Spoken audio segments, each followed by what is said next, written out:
Hey guys, thanks for tuning in to episode 20 of the Dine Sports YouTube page and podcast network. Got a great guest today, going to talk some basketball, social enterprise, impact in the community, and more with Manock Lual from Prezdential Hoops. Manock is a former USport at the University of Prince Edward Island and professional basketball player who has now gone on to actually form his own company. He's now the CEO of Prezdential Hoops. So his journey actually began going as a fairly highly touted prospect out of Ottawa to the University of PEI, where he played at the USport level. While he was there, he set several school records. He's also got many conference accolades as well too, and definitely has made an impact out on the East Coast as far as his basketball presence. From there, he transitioned that playing career into a pro contract, playing overseas in several leagues. Also played some national level basketball as well for South Sudanese teams, and made some real great impacts there, and took a lot of tangible things that he learned at that level and then was able to apply it for his business, which he ultimately then formed to give back to the community and try and make impacts through sport and connect with some of the communities that are maybe underserved or underappreciated in the Ottawa area. So he works with some at-risk youth and tries to just bridge the gap for some of these disadvantaged families who are just trying to make ends meet there and make sure some good tangible outcomes for their family. So they're doing phenomenal work in the community. If you haven't checked them out already, be sure to give them a look up after this episode. But we talk hoops, we talk community, we talk a little bit of everything, and it's a great wide-ranging interview. And without further ado, let's get to it. Manock Lual. Hey guys, thanks for joining us for another episode of the Dine Sports YouTube page and podcast network. Today we are joined by the one and only Manock Lual of Prezdential Hoops. Manock, how are you doing, sir? I'm good. Thanks for having me, man. I appreciate it. Hey, we're really happy to have you on and you taking the time out because, we're following you on social media there, and you seem to be busy keeping the kids active even during some of this, phase 2 or 3 or whatever phase we're in these days.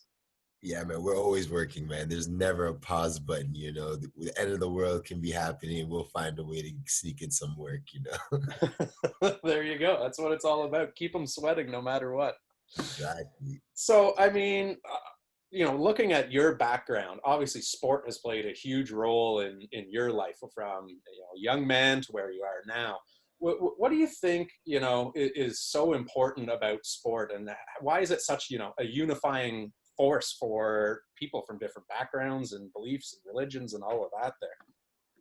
I mean, so when I went to the University of Prince Edward Island and I studied human behavior, right? And there was one class that I loved. He talked about the sociology of human behavior. So knowing how important it is for us to get along in a sense, right? I think sports provide such a primitive need that we long for. Like growing up, I didn't have friends, and it's not that I was likable, unlikable. I was just more shy. You know what I mean? So I literally would wait till basketball season started to start making friends, and I always knew every year I might not make no friends, but I know that as soon as basketball season starts, it's going to be about 10 guys that I can roll with.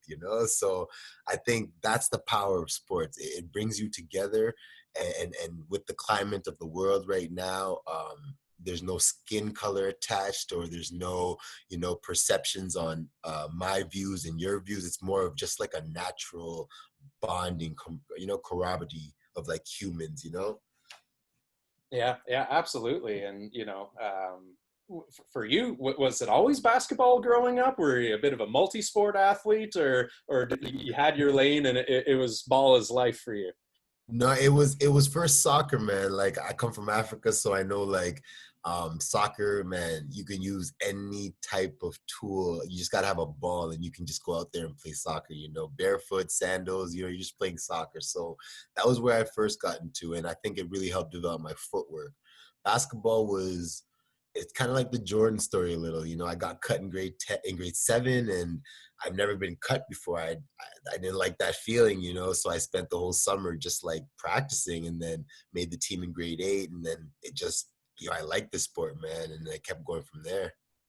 Right on. And, speaking of, high school and the Jordan story and all that, coming out of high school, you were a fairly highly sought after prospect. You're ranked fairly high in the Canadian rankings and making lots of city all-star teams and all of that. Mhm. So, when it did come time to choosing a post-secondary institution there, how did you end up landing at UPEI? What was it that sold you on that place? Man, it's crazy. Like, my vision is kind of similar to like what the kids are right now. Like, we all want to go D1, right? When you're playing basketball, that's the first thing you're thinking about is Division 1. So, um, when I was in high school, I had a big fear of tests. Like, that was out of fear of failure. You know what I mean? That was a huge phobia of mine. So I never took my SATs, but I wanted to find a way to get to the States. So I did a whole bunch of visits. I went to Queens. I did the Carleton, the Ottawa U visit. I did RMC, a couple of visits like that. And then my last two visits were Windsor and UPI. And I just came down to it. I'm like, listen, like, where's an opportunity where you're going to get a chance to play? I listened to all the coaches. I listened to what they would promise me. I listened to some things that they couldn't promise me, but it's kind of put out there for me to interpret it. So it got to the point where I'm like, okay, PEI is a place where I can go for a year. I can get minutes right away. I can really hone my skill, and then I can transfer to a Division 1 school. It never really happened, but at least stage one happened. I went out to PEI and I had a lot of success, and the decision was based on being able to like be in the active war. Like, I'm not someone that wants to sit on the sideline for a year or two and develop. It's not a bad way to develop, and I've had to do it. But I think the best way to develop your skills is practicing in the off season and playing all season. Yeah, yeah, absolutely. And you touched on a pretty important point there as well too, for any of the kids that are in high school right now that are starting to think about post-secondary and have a shot at playing at that next level, right? It's about fit. It's about, every coach will probably say quite a few things to you there, and oh, we'll build the program around you, da, da, da. But you got to realize it's not like high school where you probably were the tallest, strongest, fastest guy in the gym, right? It's a whole team of guys that used to be the tallest, fastest, strongest guys there, Exactly. right? So Exactly.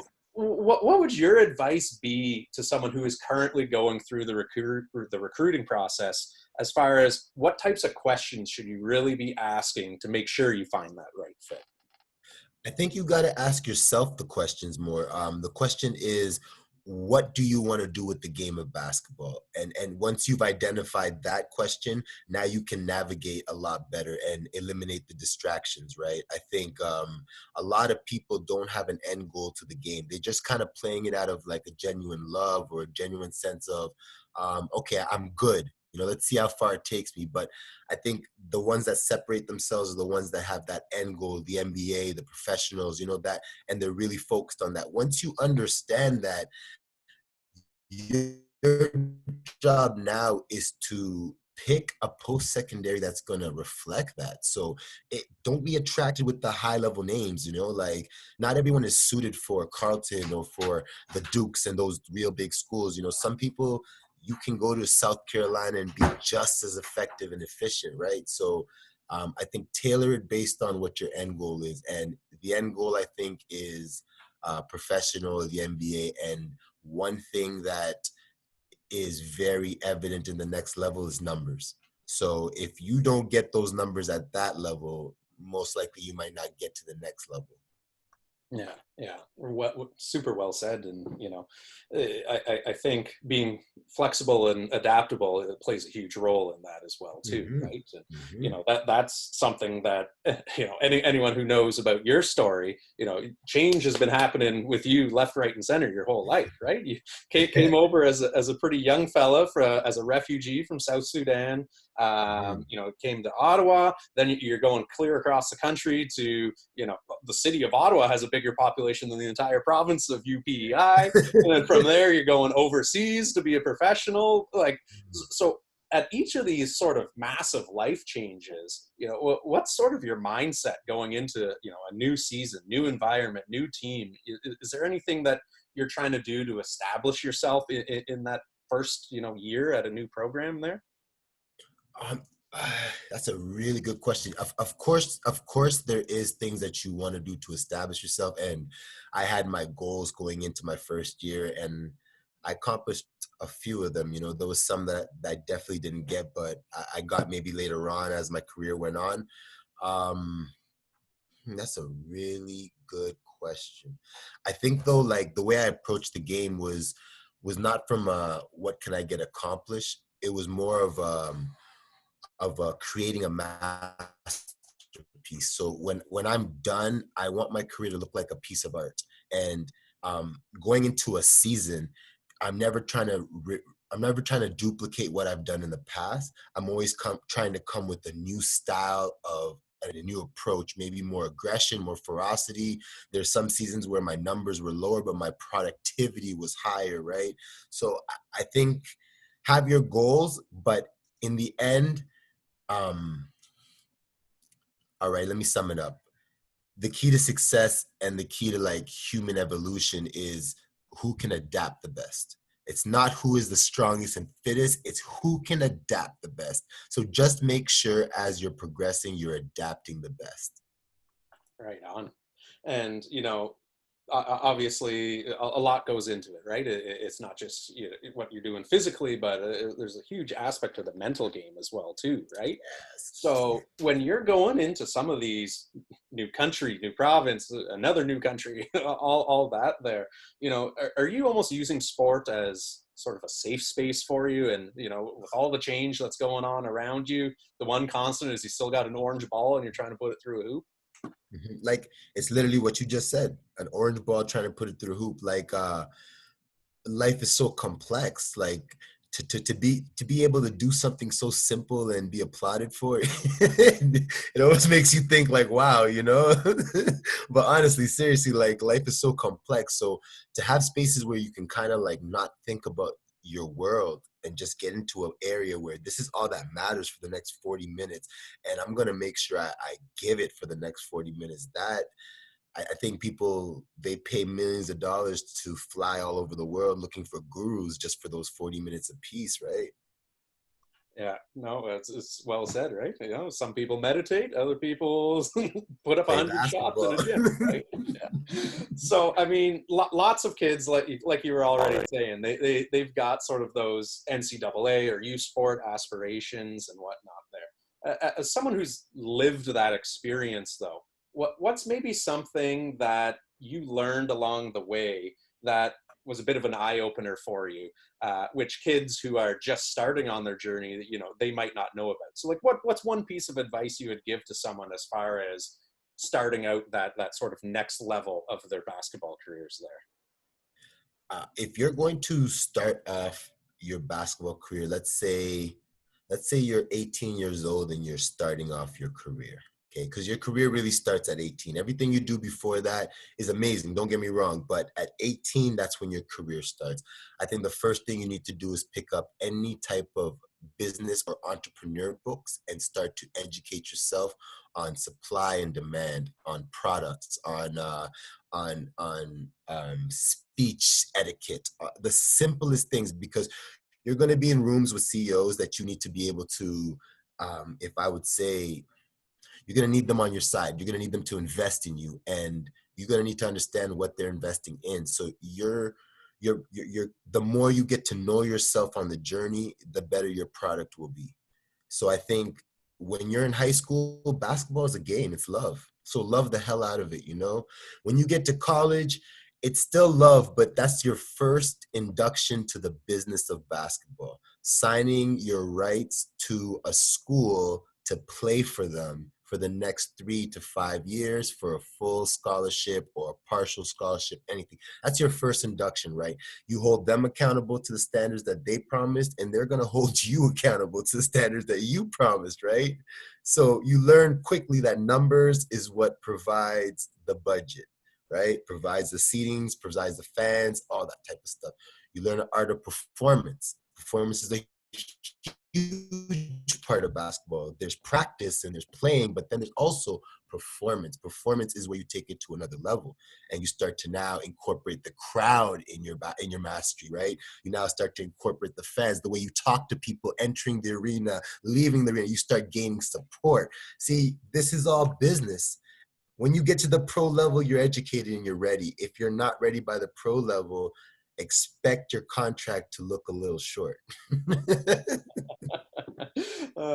Yeah, and speaking of the pro level, that's also something that you were able to do in your career, right? You not only played on the national team level for Sudan, but also were able to do NBL and overseas as well too. Mhm. So, at what point in your basketball career, whether it was high school or in university, did you start to realistically think like, hey, I've got a chance at not only getting a free education here, but I can take my game to even that next level where people will pay me to play basketball? Was there a specific moment that stands out to you? Man, I think I would say 16 years old. 16 years old, I made up my mind. I sat in an Overbrook Park with my boys. A few of them just got arrested. A couple of them just got deported. And I said to myself, what am I going to do, And I had this basketball thing, and a few of my friends were telling me, like, yo, you should really pursue this. So I said, the first thing I'm going to do is get out. That's the first thing I got to do. I'm going to practice so hard that somebody's going to recognize me and I'm going to get out. And it's scary because I'm now entering my last year of high school with no contracts, no offers. And then all of a sudden you rise up to the level of competition, and then you start playing better, and all of a sudden, it finally cracks. You got to be patient enough to let your talent get to a place where it's like, okay, all that work can pay off now, right? And I think that's what happened in my last year. I started putting up some big numbers, and that attracted scouts. And then all of a sudden it happened within a year. That is the same process that happened with my professional contract. Like, it took me a while in college to build a portfolio and a resume. And then in my last year, all of a sudden, I'm like, what am I going to do next year? Same thing I did when I was 16, make a choice, put it all into the game, and then all of a sudden the pro contract comes out. So I think the decision came at 16 years old, man. I said to myself, I got options, man. There's not too many options out here, and you got a tool right now, so you got to utilize that and just get out, man. And when you get out, it's going to pay for an education for you. It's going to pay for you to experience the world, and then you can come back and give back the knowledge, right? Yeah, absolutely. And, having that plan and mapping things out more than just, what am I doing tomorrow? That's such a huge part of figuring out where you're going, right? So, I mean, after your playing career sort of wrapped up, you've now come full circle in the sense that you're now coaching, right? You're now giving back to that next generation of basketball players that are coming up through.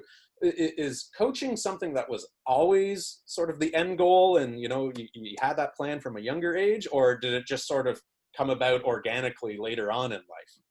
Okay, it definitely came about organically. Like, when I stopped playing basketball, I got into the business world, and I felt like that was kind of what I wanted to do. Like, it provided the same arena as a basketball world, So I really love it. But the coaching was an opportunity that was given to me. I was in a space during the summer where I just felt like it was a very pivotal moment, like in terms of sink or swim for my company, but also for like just this game of basketball. I got to a point where I believed that I understood the game well enough that I could change a program, and I just needed the opportunity. And man, law of attraction and a whole lot of karma gave me that opportunity.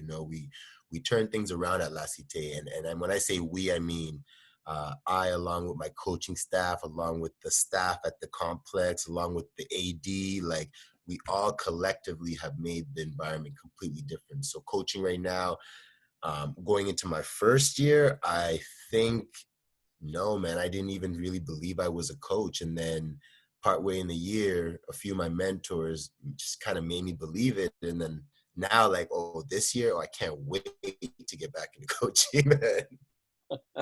Yeah, yeah. And for those that are listening, it's not only coaching that you do. You do coaching at La Cite, so you're coaching at the Canadian college level. but then you also do a lot of skills training on the side as well too. And for those that might not be super familiar, those are two very different things, right? The X's and the O's of the game versus the actual, putting them through the paces and all that. What was it that made you want to do both? Because there aren't too many people who do specialize in both areas there. I'm a basketball junkie. I played the game at a high level. I thought coaching would bring me into another world where I can see the game at another level. Before the coaching, I was doing the development stuff, and I already saw how much different I approached not only the training or talking with other teammates, but to the way I approach training myself. Like I'm at a place right now where if I would to meet my young self, I would give him some advice that would take him to a different level immediately, right? So the coaching aspect is definitely different, but why I kind of ventured into both is just so I can learn more about the game. Like when I leave this game, I want to be able to sit in a room with the greats, the Dave Smarts and the Phil Jacksons and even the great players, and just feel like I deserve to be in that room. Yeah, and anyone who's following you, whether it's on social media or any of the stuff that you're doing there, right? With presidential hoops, that comes through in everything that you're doing, right? But another big thing that is super obvious to anyone who sees that is community is such an important part to everything that you guys are doing. Why do you put such an emphasis on giving back to the community like that? Because it was so hard, man. Like, think about it, like South Sudanese refugee that comes here, right? Got the darkest skin ever, right? And he's trying to navigate himself through the system and through, I don't know, just through everything that's going on from being so narratives. Like growing up, honestly, like we weren't told or even shown. You didn't have representatives that looked like doctors or lawyers or presidents or prime ministers. We had rappers and ballers, right? So athletes. So like it was just so hard, and even to get access to like grants or funding or scholarships, none of that stuff was there. So to be able to kind of be like, all right, like we got to even the playing fields, right? Like we got to give these kids the opportunities where at least they know where the tools are and they know how to use them. And the ones that want to use them, by all means, use them. And the ones that don't, at least when someone comes to you and says, how do I do this? You can point them in the right direction. Yeah, and the sort of follow up to that question there, I guess it's sort of like a chicken and the egg question here. But when you were starting out with presidential hoops, there was it the community and the need from the kids and them being the driving factor that made you think, you know what, I got to start something on my own here and create this company? Or was it that you had always known you were going to start your own company, and now that you were seeing everything, that you had lived and what was going on in the community, that was just the natural tie in there? So where did the inspiration for actually setting out on your own come in? Man, like I don't really get vulnerable and share too much in different interviews, but I know like that question's never been asked in that way. Um, I owe everything to the kids, and the reason why you guys feel it when I put it out there, the reason why I think people are vibing with the stuff I put out there is because at one point when I left the game, I spiraled, man. When I say spiraled, I went into the narratives, right? I started doing things that are probably not things that you want to do. And the only thing that kept me alive, I'm telling you, is the kids. Being able to go to a park one day and just see a kid and see how much he loved the game, be like, man, remember when you used to love it that much, So like the reason why, like the first year when I started this, I was doing it for free, man. I spent a whole year giving out free training to everybody in the community. You know what I mean? We try to connect people to schools, send people off on full scholarships just based on their talent. And like, yeah, man, like there was so much love in the first stages of this. So the foundation is pure. Like at this stage right now, like I owe it all to the kids. So they gonna get everything from me. Yeah, and it comes through as authentic in everything that you guys do, and the communities that you guys are working in as well too. It's not the Rockcliffe Park or the suburbs that have access to all these things, right? It's going to be the communities that that don't have, a rec center, or don't have access to Yeah. facilities and all of that.